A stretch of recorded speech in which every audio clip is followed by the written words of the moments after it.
আল্লাহ রাব্বুল আলামিন আমাদের জন্য জান্নাতের 8টি দরজা খুলে দিবেন। যদি আমরা এই আমলটি কন্টিনিউ করতে পারি, আল্লাহ রাব্বুল আলামিন কিয়ামতের দিনে বলবেন যে বান্দা, তোমাদের যেটা ইচ্ছা, ওই আমলটা আমরা প্রত্যেকেই জানি, অথচ আমরা করি না। আমরা উজু করি নামাজের জন্য, বা আর উজুর শেষে যদি আমরা ওই দোয়াটা করি, তাহলে আমাদের জন্য আল্লাহ তাআলা জান্নাতের 8টি দরজা খুলে দিবেন।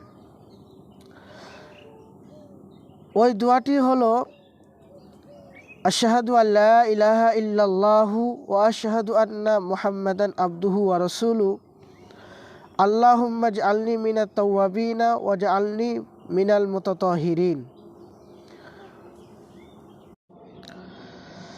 আল্লাহ রাব্বুল আলামিন কাল কিয়ামতের ময়দানে আমাদের জন্য জান্নাতের 8টি দরজা খুলে দিবেন।